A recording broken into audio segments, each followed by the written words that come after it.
Buen día, una semana bastante movida la que hemos pasado, con los destapes sobre todo del programa dominical Panorama, uno vinculado a una entrega supuestamente de dinero de cobros ilícitos o de sobornos a la pareja presidencial Ollanta Nadine Humala hasta por un monto de 16 millones de dólares. Tema que habría sido informado no solamente por algún colaborador eficaz, sino habría sido corroborado según fuentes del Ministerio Público. Y no solamente da detalles minuciosos de la forma de entrega, los lugares, las fechas. Algunas de las entregas inclusive se hacían en Palacio de Gobierno. Se entraba de manera subrepticia por la parte posterior de Palacio sin registrar estos ingresos. ¿Quién ingresaba? Paredes, el hermano del que fue ministro de aquella época de Ollanta Humala, y que habría sido el emisario a través del cual el Club de la Construcción sobornaba a la pareja presidencial para obtener beneficios, para obtener obras, para obtener prebenda. Se señala asimismo pues que inclusive el Club de la Construcción había alquilado un departamento, me parece que en San Isidro, también para que se lleven a cabo en aquel lugar las entregas.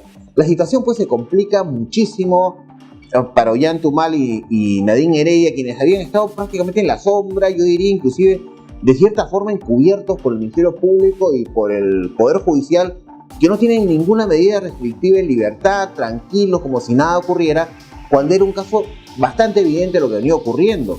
Y se viene Gasoducto del Sur, que es otro tema complicado. Recordemos que hay plazos vencidos, que un juez les ha dado hace una semana y media, más o menos 10 días, para que pueda el Ministerio Público formalizar la denuncia. Se acabaron las investigaciones, denuncia. Pero si no lo hacen entre esos 10 días, el tema se archiva. Entonces, no solamente hay que estar atentos a que el Ministerio Público cumpla entre los plazos, luego de los años de investigación y el material que se ha recabado, en formular la denuncia, sino que a la vez, teniendo en cuenta que ni siquiera ha pedido prisión preventiva para estos personajes, sino comparecencia, que los delitos que le vaya a imputar en esa formalización de denuncia no vayan a ser pues delitos menores, que porque se robó la manzanita, o sea, son delitos graves. Y las imputaciones en la formalización de la denuncia tienen que ser, por tanto, por delitos graves, no por delitos menores, señores. No vayamos a tener una formalización de denuncia que sencillamente a lo que lleve es a que los delitos hayan prescrito, porque si son delitos menores, las penas son menores, mientras más se extendía el plazo, podría muchos de ellos haber prescrito. Entonces, mucho cuidado, mucho ojo, estaremos siguiendo esta formalización de denuncia. Ya creo mucho ruido se ha hecho, pero en realidad en los hechos no hay nada sólido, ¿no? Y otra declaración realmente, pues, totalmente desatinada, no sé si desatinada, pero que nos muestra pues un presidente que realmente ni siquiera sabe cuáles son las funciones del cargo que está ocupando, por más que sea excepcional, por más que sea un tema que él no pidió, que le llegó porque era un vicepresidente nomás, salió por renuncia, no como uno sigue insistiendo y machacando, lo vacaron, o por eso lo vacaron a Vizcarra. A Vizcarra nadie lo vacó, a PPK nadie lo vacó, señores. Lo que ocurrió con PPK fue que llegó, mintió, que no había recibido, luego se veló un documento de Latin Inverse, que recuerden ustedes, se determinaba que sí había recibido dinero de Odebrecht, y es por eso que él renuncia. A él no lo vacan, no había ninguna vacancia. Métanse en la cabeza, recuerden, no sean desmemoriados, a él no lo vacaron. Lo iban a vacar si es que él no renunciaba, posiblemente, porque era evidente pues que había mentido, ¿no? Y que sí había estado recibiendo dinero de Odebrecht.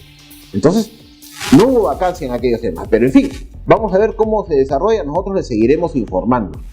Otro tema les decía que me parece, pues, que complicado, que un presidente no sepa sobre qué silla está sentada, es el caso del presidente que ha declarado en un programa que él no es el jefe de Estado, que es el jefe de gobierno. Por favor, si él no es el jefe de Estado, entonces alguien estará usurpando esas funciones porque el Estado está funcionando, o estamos en una anarquía en la cual nadie regenta nada, no hay Estado, no hay nada, desapareció todo. O sencillamente, pues, ¿a qué se deben estas declaraciones? ¿A ignorancia? ¿No conoce el presidente la Constitución? ¿No sabe cuáles son sus funciones como jefe de Estado? ¿Fue un error de comunicación? ¿No comunicó mal? Pero no creo que sea ese el caso, porque no solamente dijo no soy jefe de Estado, sino aclaró a continuación que él era jefe de gobierno. O sencillamente, pues, si no es ninguna de las dos cosas, está reafirmando pues que el poder político, que es el poder que le damos todos los peruanos al presidente, a la persona que sale electa presidente de la República para guiar los destinos del país, no está ejerciendo su función. ¿Quién la está ejerciendo?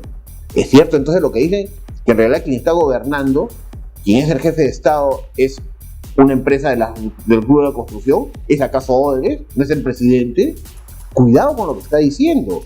O sea, al menos debería leer la Constitución, por favor. Artículo 110 de la Constitución, y se los voy a leer, señala que el presidente de la República es el jefe de Estado y personifica a la nación. Jefe de Estado, él es jefe de Estado. ¿Por qué lo niega? ¿Por qué dice que yo no soy jefe de Estado?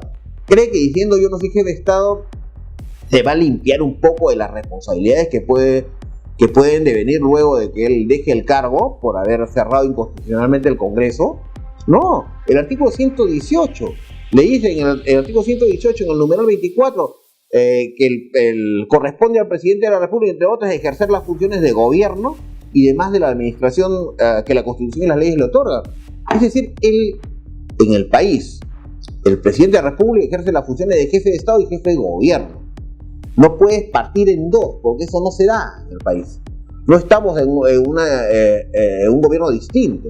Acá cumple las dos funciones, así que no trate de separar, tratando de desvincularse, como le digo, quizás de algunos temas que un poco le pueden quitar el sueño en el 2021, pero realmente no, él es jefe de Estado y responderá como jefe de Estado y responderá como jefe de gobierno cuando deje el cargo, que es el momento en el cual se podrán formalizar todas las denuncias por las investigaciones fiscales que se han venido haciendo y que están paralizadas porque, como les he dicho varias veces, existe inmunidad presidencial, que yo la llamo impunidad, porque, como les repito, en el caso de los congresistas, esa inmunidad puede ser eventualmente levantada. En el caso del presidente no se puede levantar. Eso es impunidad absoluta. Entonces hay que esperar que cumpla su periodo, que termine el 2021 para recién los fiscales puedan formalizar las denuncias. Y otro tema también interesante, hace semana ustedes recordarán pues al ministro Morán, al ministro del Interior, que salió declarando que ya sacaban el decreto de urgencia inmediatamente para terminar con la protección policial a los congresistas. Por ahí dijo, le voy a dejar al presidente del Congreso, en fin, él dirigía todo, y el decreto supremo estaba listo, lo iban a aprobar y todas las cosas. Nunca vimos el decreto supremo, pero lo que vimos, sí, luego de la andanada de críticas que se le vinieron tanto de parte nuestra como de otras personas, es que la Constitución establece en el artículo de 98, justo en su artículo 98, que el presidente de la República está obligado a poner a disposición y se los leo, artículo 98, el presidente de la República está obligado a poner a disposición del Congreso los efectivos de las Fuerzas Armadas y de la Policía Nacional que demande el presidente del Congreso. Y no depende ni del presidente, ni del ministro Morán, ni de nada. El presidente del Congreso decide, mándeme tantos efectivos policiales, tanto de las Fuerzas Armadas, para las funciones de protección que ellos requieran. Ni siquiera puede negarse el presidente de la República, porque es un mandato constitucional. Así que con un decretito supremo, Morán, si pensaba que con un decretito supremo podía dejar sin protección a los miembros del Congreso, está totalmente equivocado. Pero si hubieran sacado este decreto supremo, que es lo que hizo cambiar de opinión luego, creo, al presidente, hubieran cometido una infracción constitucional. Hubieran violado el artículo 98 de la Constitución. Y eso acarrea un proceso de acusación constitucional. Es decir, el Congreso se instalaba e inmediatamente con esa sola prueba, que hubiera sido el decreto supremo, que habrían publicado inconstitucional, inmediatamente se les acusaba y pasaba al Poder Judicial para que les formulen la denuncia respectiva. Es decir, iba a cometer una infracción constitucional tan evidente era que el presidente luego sale a declarar que en realidad era una propuestita del ministro Morán, que en realidad no había nada aprobado. Claro, pues se dieron cuenta de tiempo, porque no sé qué tipo de asesores tienen, y que en realidad cómo van a transgredir la Constitución. Está bien que estemos en una dictadura, en un gobierno de facto, pero no puede seguir violando la Constitución. Morán es la suela del zapato de la democracia. No puede cambiar por un decreto supremo o vulnerar un texto constitucional. Y lo que es más grave, inclusive, que algunos congresistas, Daniel Urresti, supuestamente el más votado en Lima y todo, salió a aplaudir como foca que le quiten la protección a los congresistas.